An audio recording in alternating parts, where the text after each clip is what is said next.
organisation seeking improvement in palliative care and resisting any proposals to change the Irish law on assisted suicide. The current chair is former European Court Justice Andreas O'Cleave. And just before we get started, just a little bit of housekeeping first. We've been granted approval from the College of Psychiatrists for one accredited continuing education credit for medical doctors present. All attendees of this event will also receive a feedback survey after the event, and we'd really appreciate it if you could complete that, and also if you could indicate whether you wish to have this certificate emailed to you, or we can deal with it afterwards then as well. We're recording this event, so just to let you know that we hope to have any extracts from it on our socials and our website afterwards. So check back at any stage on our website or on our social media accounts if you want to look back at any of the content or listen back to something. The chat function is open, and you should see that on your screen. And also, please add any questions. We're going to have a very short question and answer session at the end, so we'll try to fit in as many as we can, time permitting. And we'll have a panel discussion after our first two speakers. So just to let you know, our theme tonight is assisted dying legislation and its implications for medical practice. So as you know, this is an issue of profound ethical, clinical, and social significance. It's really important that everybody involved in care and medicine discusses and is informed of the implications of assisted dying legislation, and we learn from the international experience on this topic. As you're all aware, the conversation on assisted suicide, euthanasia, is much more than just an academic discussion, because it changes the practice of medicine, and it changes how doctors and medical practitioners are viewed, and how their relationship with their patients and how they're protected, and even how we think about care in general. With the House of Lords debating and potentially deciding assisted dying laws for the UK, it's really important for us here to think about what change could actually mean if we were to follow that here also. This evening's programme is designed to explore these issues from a clinical and from an international perspective. Let me briefly outline the structure of this evening's programme. So first we're going to hear from our two speakers, Professor Des O'Neill and Dr. Eric Kelleher. Then we're going to have a panel discussion, and we'll be joined by Baroness Tanny Gray-Thompson. I see is there also. Welcome. And that will be followed by time for questions and answers with the audience. The best we can, we'll try to do what we can. And you can put your questions in the chat if you wish before the panel discussion, and we'll try to get as many of them done as we can. We have an hour. We'll be adhering to that strictly, okay? So you won't be hearing too much from me after this. So let's move to our speakers. And just to introduce Des O'Neill, it's my pleasure to introduce him. He's a leading figure in geriatric medicine and aging research. He's a consultant geriatrician and professor of medical gerontology at the Trinity College Dublin. Over the course of his career, he's been an advocate for the rights, dignity, and quality care of older people, both in Ireland and internationally. And his clinical work spans acute hospital care, rehabilitation, and age-related health policy, and he's contributed extensively to national and international working groups on this issue. In addition to his expertise, he's a respected researcher and commentator on age and dementia, medical humanities, and the social perception of later life. So Professor O'Neill, thanks for joining us, and over to you. Thanks very much. Thank you very much indeed. And I think it's good to have any debate like this. And indeed, it's important it's not an echo chamber. And I understand that we have a broad spectrum of opinions across the participants tonight, and that's very much to be welcomed. This is, just to say in the background as well, I both teach in ethics at undergraduate, postgraduate and CPD level, and also I have a considerable amount of peer-reviewed publications in ethics. And I think this is an ethical issue of very major proportion.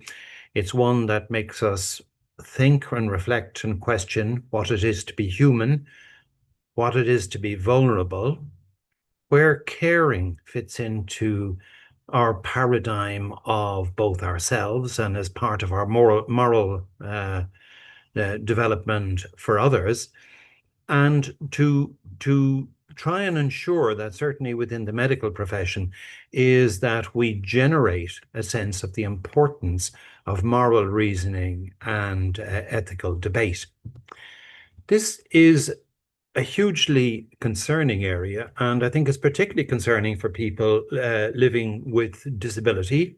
And indeed, as the disability sector would say, we are not the able-bodied, those of us who so think they are, we are the presently able-bodied. And disability and vulnerability is part of our makeup. Indeed, it's very often our vulnerabilities which allow us to truly understand who we are and what is our meaning. And into this arena, we're now beginning to see hugely worrying trends against disability. In some ways, a form of a personalized eugenics, in that there's only one way which we should live. In terms of, Thomas More would have had a field day in his utopia in this area here. Now, I'm not a Pollyanna about suffering and the challenges of meeting with suffering, but there is a real danger when we see, major figures with important following in the UK, like Joanna Lumley, saying that if she can no longer speak or feed herself, is she no longer wants to live. And I think of all the people I have in our clinics, whether it's having aphasia after a stroke, or those whose verbal output is limited in many of the dementias, but whose internal lives are rich and relationships. I am. It's really worrying that this type of debate is tolerated, or this type of utterance is tolerated. Joanna Trollope did something similar, using horrible language about life with dementia. If I go gaga, so we've got to be mindful that there is still a huge scope out there for prejudice against disability, and it's no accident that Hope Ireland, a secular grouping in a pluralist society, was founded by a person living with disability, Dr. Kevin Fitzpatrick. So just coming back to the issue of ethics, I think one of the real challenges here is there's the whole question puts an enormous stimulus to us in medicine to up our game in terms of ethics teaching and ethics articulacy. We have a particular problem in Ireland in that, with the overdominance of the Catholic Church up until recently, ethics teaching virtually, I think possibly as a counter-reaction, an understandable counter-reaction to this, was nugatory or not present. I came through Trinity College Dublin in the late 70s, early 80s, and we didn't have 1 second of ethics teaching. I came across some very good ethics practice, but the real problem, I think, for our generation, and we need to see for subsequent generations, is whether they have the ethics toolkit, the ethics articulacy, to be able to engage with subtle, complex, and challenging concepts like these, and to be able to articulate a response. And certainly, I would think that we really do have an issue here. I've been looking at and hoping to collect more widely, for example, the questionnaires that medical professional bodies have put out to their constituent members. And very often they're extraordinarily simplistic.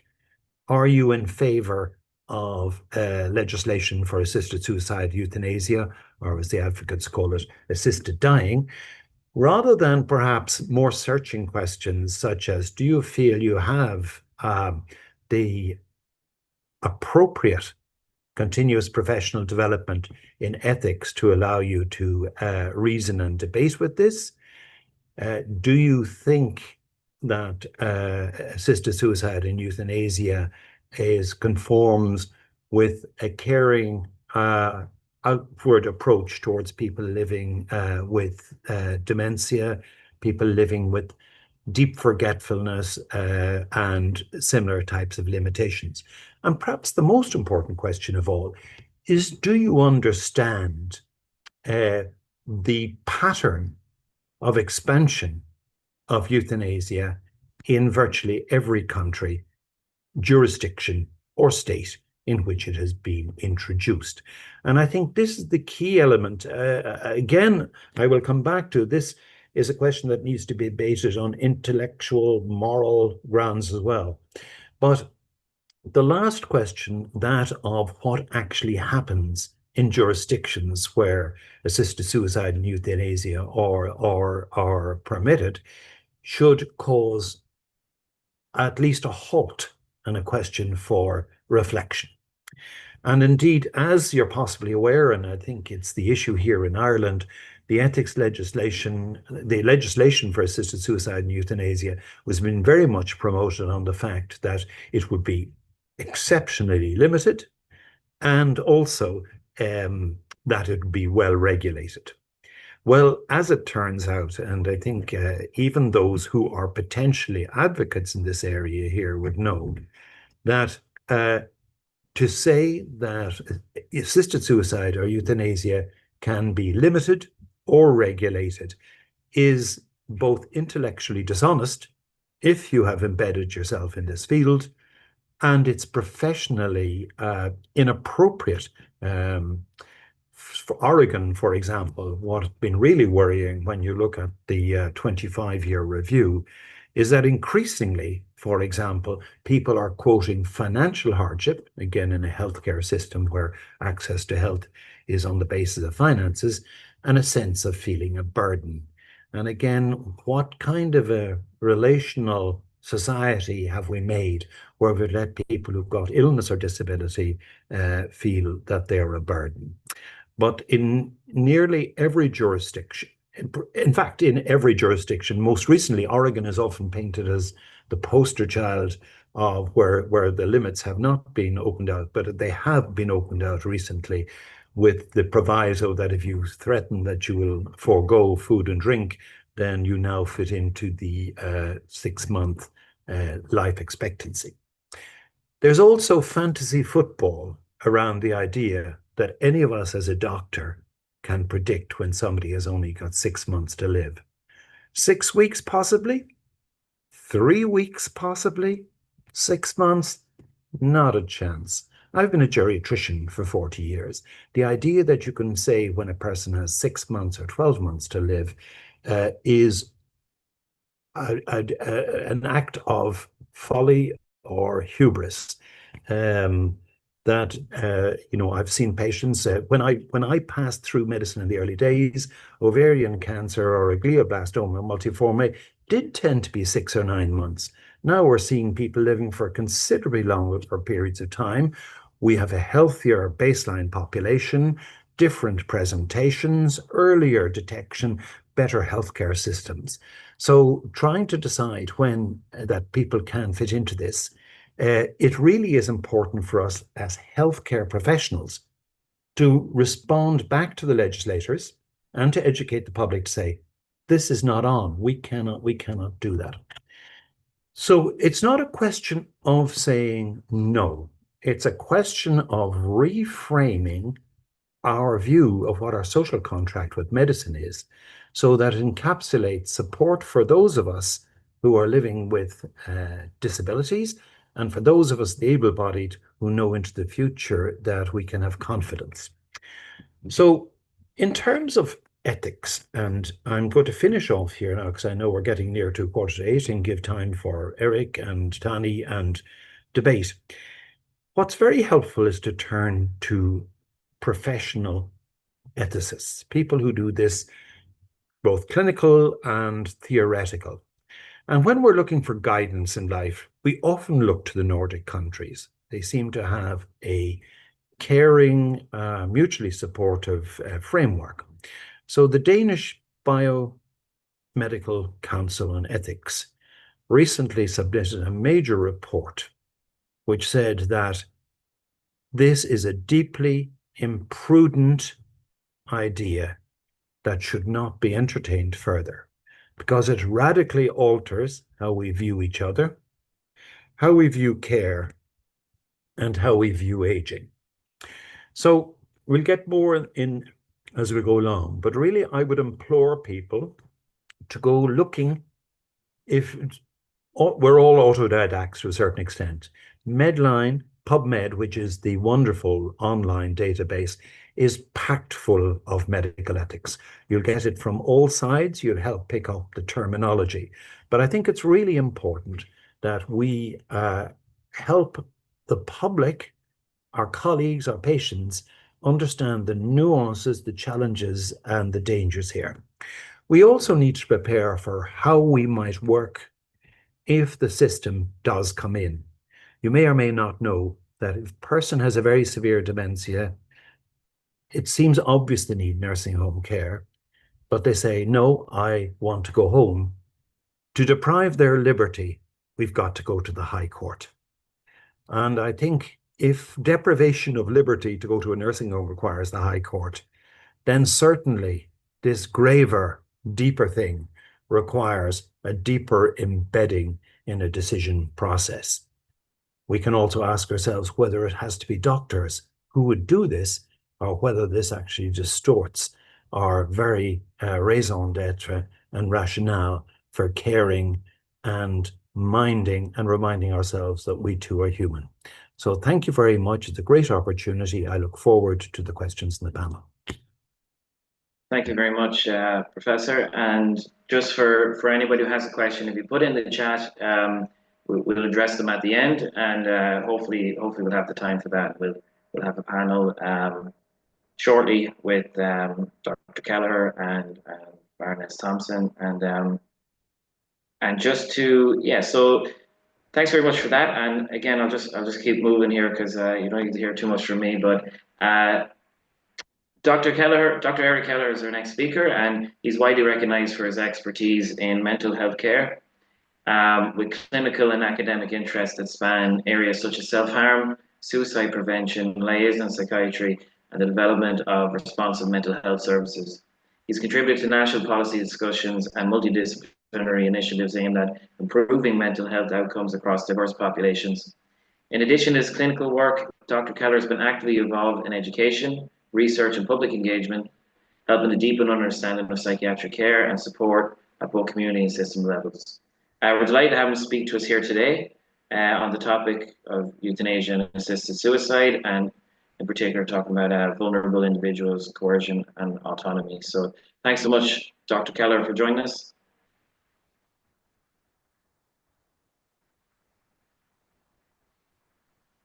Thanks very much.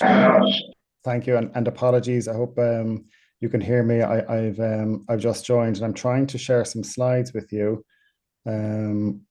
which again, let's see if I can do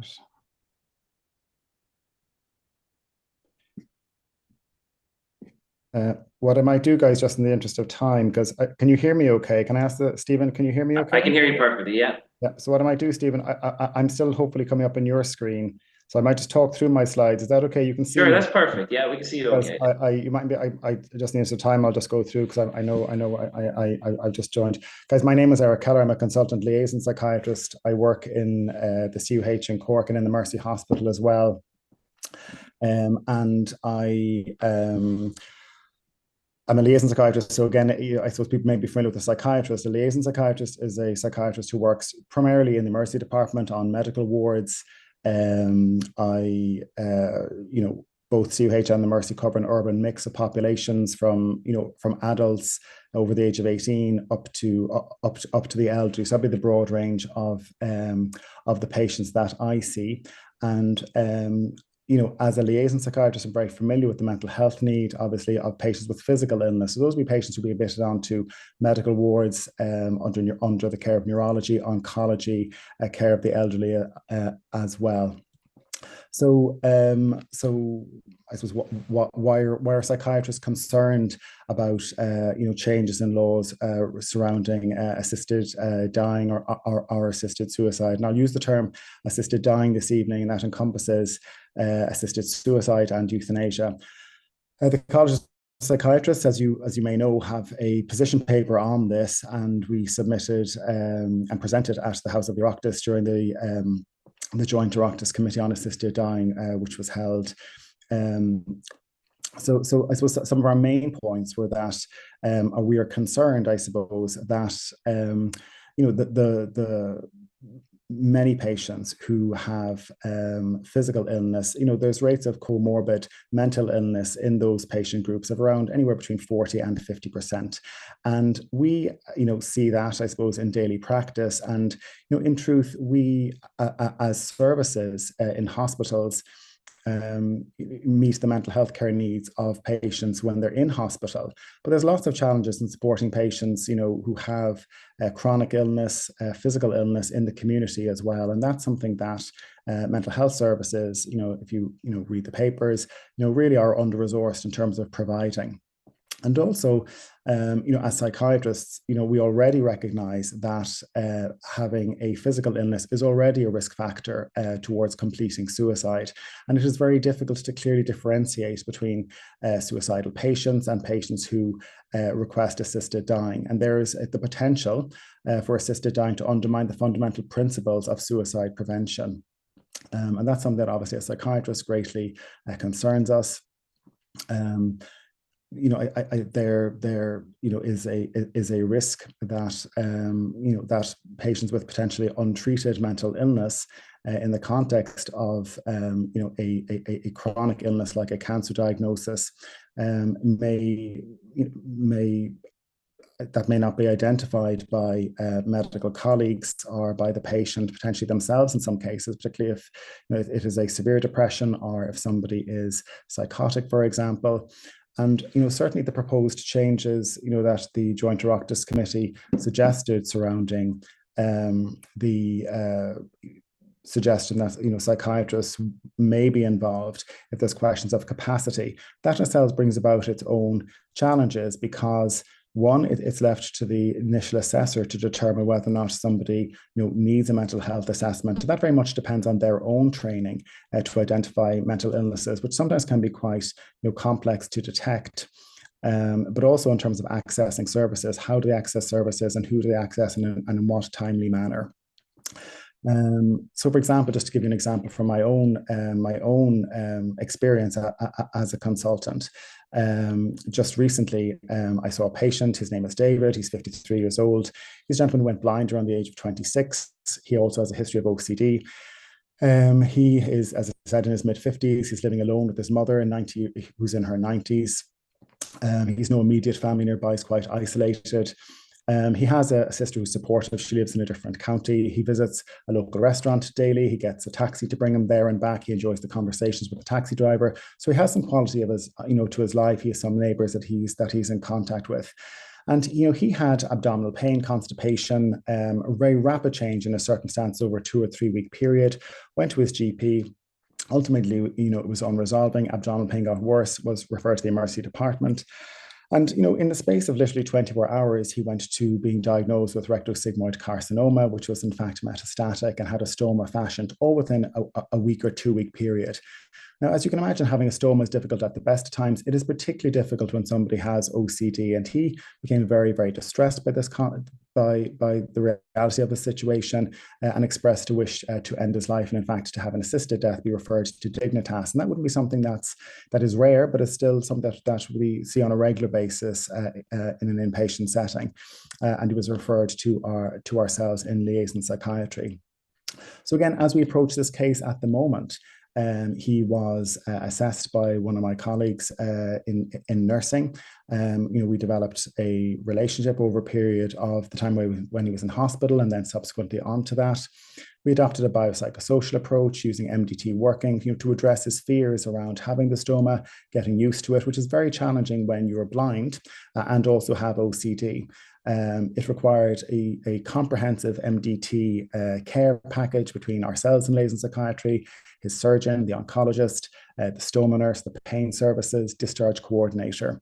And gradually over, a period of when he was in hospital and eventually he went to a period of rehabilitation, the wish to end his life gradually lessened, and certainly the requests around, seeking assisted death left him. He wasn't sleeping, and that was able, we were able to support that with some medication as well. There was a slow, gradual improvement over a period, I would say, of about, 6 to 8 weeks, and hope, thankfully he is still with us. So patients like David would really concern me how they would be managed or how their care would be approached in the context of a change in law. Because, someone like that is, does not necessarily have a history of, depression or suicidal behavior. They have a history of OCD. There's a very rapid change in their circumstances, and they are isolated. And whether or not they actually would get be referred to mental health services in the context of that very much, I would say, depends on the skills of the initial clinician. Given that, what's being proposed in the from the Oireachtas documents, suggests that psychiatrists will be involved around the time of assessing capacity. But hopefully, thinking of that case, it's fundamental that we continue to approach cases like David's with an approach where we try to prevent and support people, not choosing to end their life, but also supporting them in their recovery, and just laying out the people who are involved in that care plan. That is a very complex care plan that takes a lot of effort on everyone's part to support that person in its recovery. So some of the questions, I suppose, that may come up around potential changes to law around assisted dying relates to, well, what happens in other countries where we've brought in assisted dying laws? Does that change in terms of how patients, does it have an impact on suicidal rates once you bring in laws surrounding assisted suicide? And that's something a colleague of mine, Professor Anne Doherty in UCD, has investigated. Essentially exploring the relationship between euthanasia and rates of non-assisted suicide. She conducted a systematic review, which was published in BJ Psych Open in 2022. And essentially, when she drilled down into it, there were 6 studies. So not that many, but usually what's proposed in these situations is that, well, if we introduce assisted dying laws, it'll reduce down the rates of suicide, because people who would normally have chosen suicide, as a response to want to take control at the end of their lives, will instead use an assisted death. And that isn't actually what the data, according to the systematic review, suggested. So none of the studies showed a reduction in the suicide rates.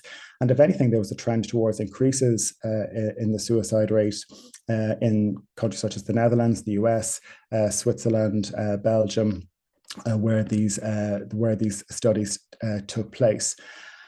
And again, just looking at the data overall, what was summarized from Professor Doherty's study was that, for example, in Oregon, where they've had assisted dying laws for over 20 years at this stage, in fact, they saw a rise in the suicide rate amongst older women. In Switzerland, there was a rise again in the suicide rate in older people, and especially in women. And again, what they noticed in data from Switzerland was that women were overrepresented in the assisted suicide group as well. And there's questions about that. Is there what we call a contagion effect in countries where we bring in assisted dying laws, that suicide becomes more normalized? And that essentially, that having a physical illness is something that that you should be seeking release from by suicide or by an assisted death. Also, what Professor Doherty noted or commented on was the media reporting around assisted suicide, and how it's very much framed in our own languages of autonomy, and sometimes can take a more romanticized view in terms of being more understanding, which is not necessarily how we respond to suicide, which is how usually people think that it's a desperately sad event actually, and people question why that has happened and what could have been done differently to support that person. I suppose some of the information that comes from Oregon, actually, where they've looked at the reasons why people choose assisted death. And in Oregon, they have assisted suicide only. They do not have euthanasia. But one of the main reasons why people choose an assisted death is that they're less able to engage in activities that make life enjoyable. They worry about being a burden on family, friends, and caregivers. And certainly those things, to me as a psychiatrist, would suggest, well, how many of those patients actually have an untreated mental illness? And it's interesting that in the reports that come from Oregon, they've identified that only 1% to 2% of patients who seek an assisted death have ever actually been referred to psychiatry, which is concerning. I think it is likely that at least some of those people have an untreated mental illness, which may be influencing some of their decision making, I would imagine. And certainly one group in Canada have looked at this. Isenberg, Gredstan colleagues in General Psychiatry published a paper where they looked at the rates of psychiatric morbidity. This was a chart review study where they looked at the charts of patients. Now, they'd limited access to some of the information, but they identified that, again, of 155 patients in a hospital in Toronto that had an assisted death over nearly a 3-year period, about 40% of them had documented psychiatric comorbidity. But only a proportion of those, about 80%, had actually been assessed by a psychiatrist. Now, the study didn't go into the detail of, were their symptoms current or were they in the past? So again, there's a lack of transparency, I suppose, amongst information about what is the influence of mental illness. But certainly there is a suggestion from that study that the rates of comorbid mental illness are high, and whether or not they're adequately treated or not is concerning. I suppose, again, I'm sorry you can't see my slides, but certainly, some of the information in terms of other vulnerable groups relates to, for example, the elderly. And I know Professor O'Neill may have spoken about this previously, but certainly if we look at the HSE safeguarding reports, certainly the most recent report, which is available online from 2023, I know it references that in that year, for example, there were, over several thousand referrals made to HSE safeguarding services, and increasing amounts of those are made towards the elderly. In terms of safeguarding concerns to the HSE about, people being under pressure from relatives, for example, or being at risk of abuse. And they categorize abuse in terms of physical, sexual, psychological, financial, neglect. And certainly amongst the elderly, people over the age of 65, some of the highest rates are seen in terms of psychological abuse, physical abuse, and similarly in people who are over 80 again. So again, we know that abuse, or at least individuals are concerned about abuse happening to people in society, okay? And again, because again, in terms of assisted dying laws, there's a suggestion that, well, we will train GPs and hospital staff to actually make these assessments. But actually, in terms of the HSE current safeguarding reports, the least referrals are made to HSE or to safeguarding services at present by hospital staff, somewhere around the realm of this report of around 4%. And in terms of GPs, it's about only 1% of referrals that are made to the HSE safeguarding services. Most of these referrals are coming from voluntary agencies, actually. Presumably working with the patient in the community. They're not coming from healthcare staff. Yet it is, I suppose, people like the, physicians, consultant psychiatrists, who will be making determinations regarding somebody's capacity, for example, and do they have the full picture? Again, I suppose just, in terms of touching on another vulnerable group in terms of patients with disability, again, there's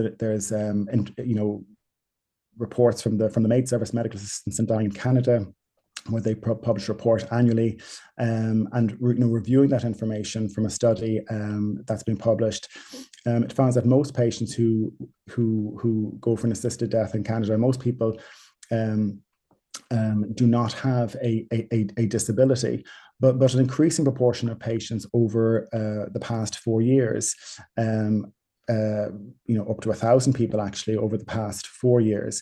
42% of MAID deaths required disability services, but didn't actually receive them at the point where they died.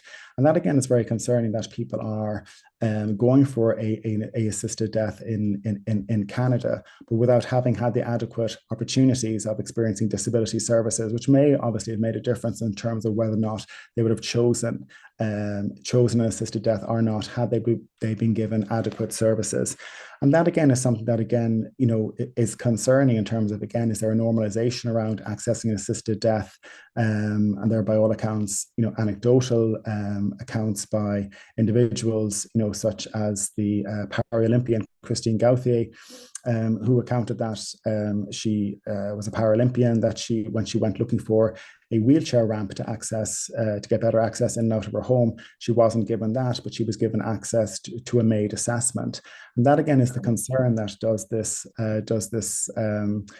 the normalization around this change over time in terms of MAID is a relatively simple thing to offer, compared to, again, just coming back to the case I spoke about at the start, giving multidisciplinary care, better access to living with a disability, or living your full potential with the support of healthcare services. That's much more challenging, and certainly more expensive to offer somebody than an assisted death, and does attitudes towards that change over time. Certainly, as we know, investment into palliative care has been lacking in our own country. Again, from a report from the Hospice Association, less than 1% of the healthcare budget has been spent on palliative care. That figure is from a few years ago, so that may have changed, but that's my most recent figure that I could find. Most Irish adults wish to die at home, but only 1 in 4 of them actually will. And most people die in hospital or in residential care.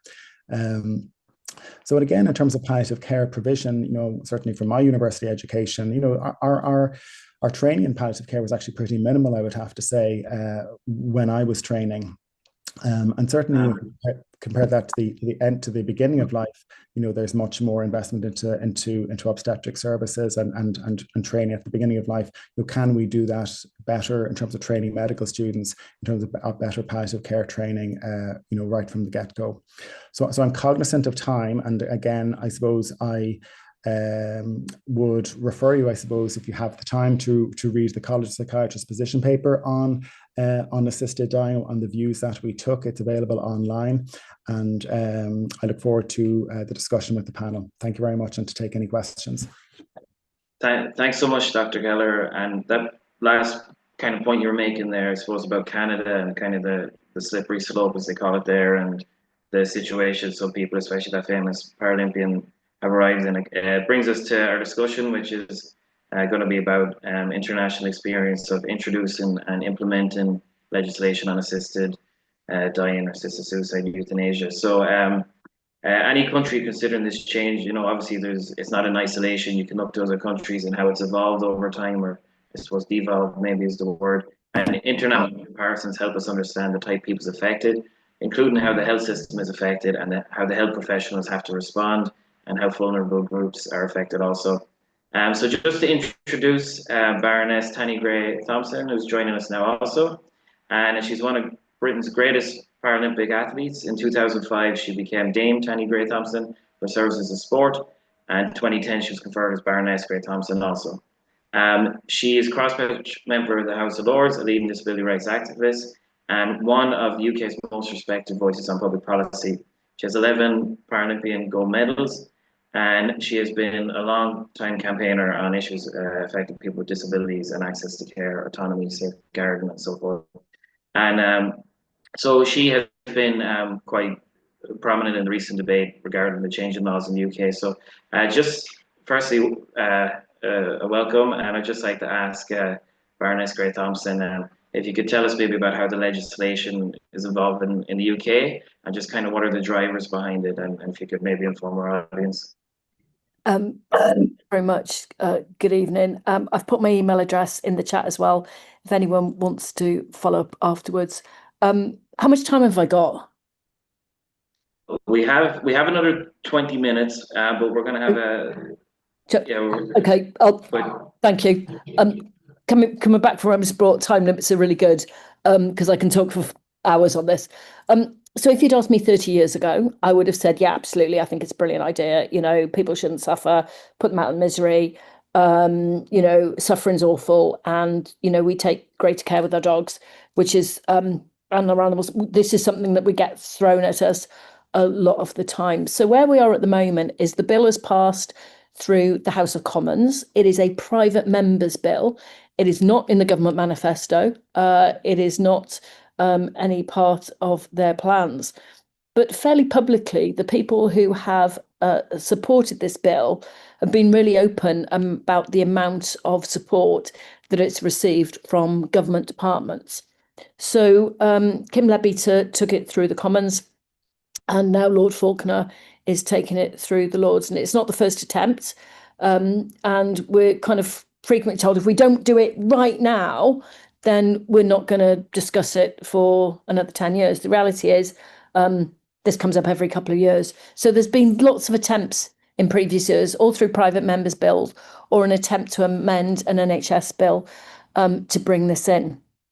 So what we've been told as it exited the Commons is that it's had 100 hours of debate. It's more debate than pretty much any other bill. The Children's Wellbeing in School Bill went through the Commons in about 40 hours. And also we've been told that this bill has more safeguards than any other bill anywhere in the world. It is a really low bar on safeguards, especially when you look at Canada, where Now you've got people requesting it for being poor, for being homeless, for being disabled. You mentioned Kristen Gauthier. So the supporters of legislation sort of mostly started off saying Oregon was a great idea. Then for a bit, they all said Canada was a great idea until Canada just expanded so much. And they're now moving back to Oregon, and we'll quote the numbers there. And there's a few who kind of talk about Australia and New Zealand, but those are really recent additions to the assisted dying legislation. But already New Zealand has come in with pretty high figures in the first sort of years of operation. What we do have to remember with Oregon, when they talk about numbers, Oregon is a tiny US state. It is absolutely a couple of million people. So the numbers don't seem bad when you think actually Oregon is smaller than Wales. What we think the numbers could be in the UK could be up to sort of 10,000 people a year. And what's really hard is the other side, and I'm not fundamentally against this ever, we've got to look at the legislation that's in front of us. And I think the legislation in front of us is really weak. There are 42 things that go to secondary legislation, which means the Secretary of State decides them. They never come back to Parliament, which is things like what drugs are going to be used. Some of the other weaknesses in it are around how you talk to someone with learning disability. An amendment to give additional training got voted out. Dr. Keller said, about the training that's received. It's pretty minimal. The same thing around coercion. The doctor in this bit of legislation only has to be reasonably assured that there's no coercion. And I went to a meeting that was attended by Australian doctors who provide voluntary assisted dying. And I was really uncomfortable actually with a conversation where they said every death is painless and lovely and it's a privilege to be around. And there's never any complications. But we know with data in Oregon, time of death, the longest is 137 hours. I think that's like 8 shifts of doctors. So, what we're being painted is 2 doctors, settled wish, 6 months diagnosis, really easy soundbite. I have currently 700 pages of data to go into the next stage, was the committee stage, which shows, why it is not as simple and easy as that. So I believe there's loads of gaps in the legislation, the bill, sorry. I'm tabling lots of amendments around disabled people. And I just want to really cover that quickly. As a disabled person, I have more privilege than any other disabled person I know. And I know a lot of disabled people. And I have to say, Kevin Fitzpatrick, I counted as a very dear friend of mine who helped me very early in my career many times. But we live in a society where disabled people experience discrimination in healthcare, housing, employment, education, you name it. It's there. And I think a lot of disabled people are really worried because although we're told it's not disabled people, Lord Faulkner's 2012 commission said it is not intended for disabled people at this moment in time. And so if your life is unbearable because you can't get care, because you can't get support, because you're living in horrible housing, because you don't have the right continence products, life becomes unbearable. And I think that is a real worry to me, that every jurisdiction has changed over time, either through the courts or through it going back through Parliament, sometimes in quite subtle ways. But that's why disabled people are really concerned. There is no organisation of or for disabled people that supports this. And I've only had 10 disabled people write to me to say they think this is a good idea. And I've had hundreds who are worried about this. So where we are, we've got through second reading. That took place over 2 days. There were originally 190 speakers on the list.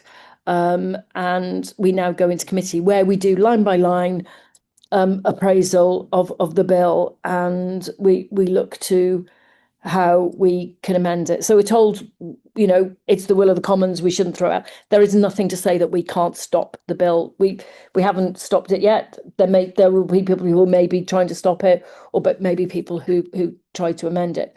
But actually what we need is to be able to do our job and go through it line by line. But it's a pretty worrying time, actually, in terms of where we are. that we're not, having a discussion about palliative care training, funding. There's a number of hospices even this week who've had their funding slashed. And I think this is probably, so, I'm bound to say this.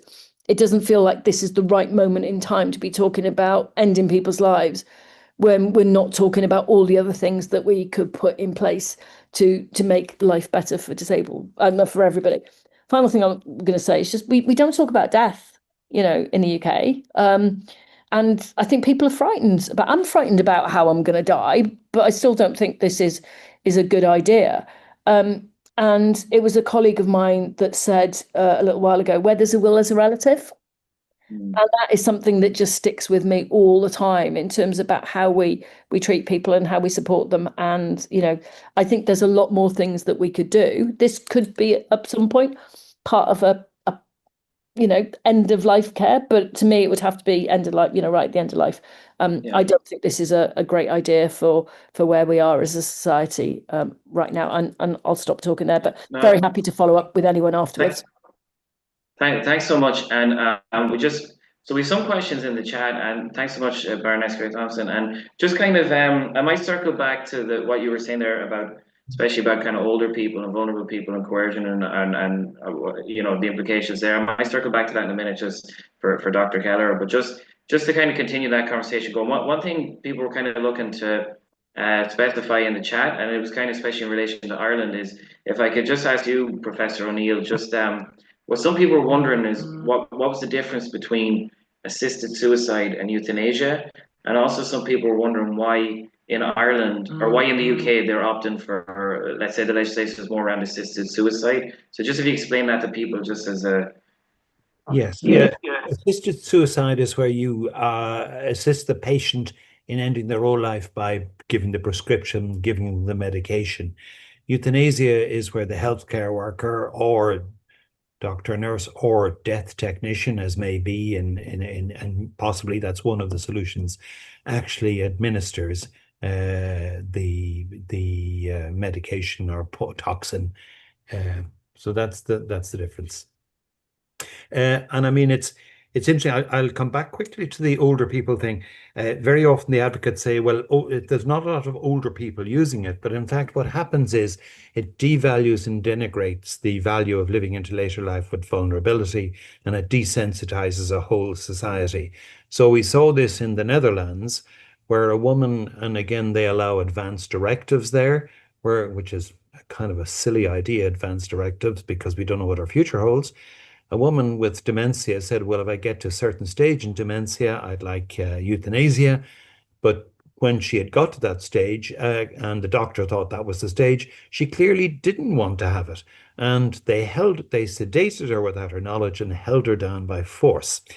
But what's most worrying in a way is that the medical profession and society tolerated this. There was no sanction either from the profession, from the courts, and indeed the press widely supporting it. So that the will and wish to live of a person who is deeply compromised becomes a norm in a society. Okay. And I just want to mention as well that if you look in the chat, the paper that Dr. Keller referenced is in the chat. And I was wondering, Dr. Keller, again, sorry to put you under pressure for a little bit of time here, but if you could try to get it done within like a minute as well, like that's fine. But if you could maybe just, a lot of people were asking about the idea of why people feel burdensome or the psychological side of things. So in particular, I think in relation to people with disabilities or older people. So I just wonder if you could maybe elaborate a little bit more on that from your point of view. Yeah, from my point of view, I think certainly we already know that there are certain groups, certainly people who have a physical illness, people who have like cancer, for example, or motor neuron disease in particular. We already know that these groups are at higher risk of completing suicide, and particularly in the early days and weeks actually after they get a diagnosis. And that's a key time actually, from a society's perspective. We can talk about psychiatry and mental health care, but it's really like, how do we, laws are there to protect vulnerable people, and like the law should be there to protect everybody. And we already know that this is a time when people are difficult, when people are having difficult experiences and actually need increased levels of support. Bar the psych oncology service, which is for cancer, I'd have to say we don't have, sufficient or robust enough, psychiatric mental health care around other, severe illnesses like motor neuron disease, for example, so that people can be supported through those very difficult early days. So I think there's a natural response, I think, to when people, get a new diagnosis. Initially, there is shock and then adjustment. And then, it's a natural response, particularly older, and particularly with older people and older women. Am I being a burden on other people? And just to come back to the point about, a lot of the as Tanya said, mentioning about things like wills, for example, we may have some measure to detect external coercion in places where laws have changed to allow assisted dying.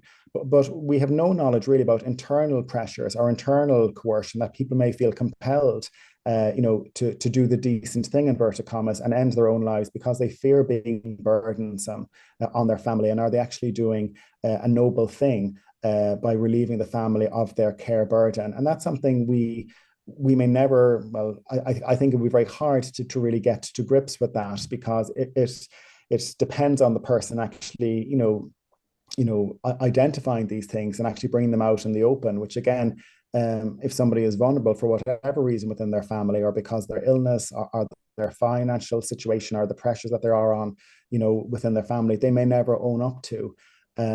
So I think there's multiple reasons. I think we already know groups are vulnerable anyway. I think more groups will become vulnerable with the change of this law. Yeah. And I think some of that also brings into question the whole idea of whether it is an actual choice in our autonomy if there's those other pressures, But I suppose I would just like to ask Baroness Gray Thompson also, just again, sorry to put you under pressure, but just like a minute if you could, just how have I'd like to ask you I'll ask you the first one first. So just how have disability rights organizations responded internationally to these types of laws, and how has it affected them?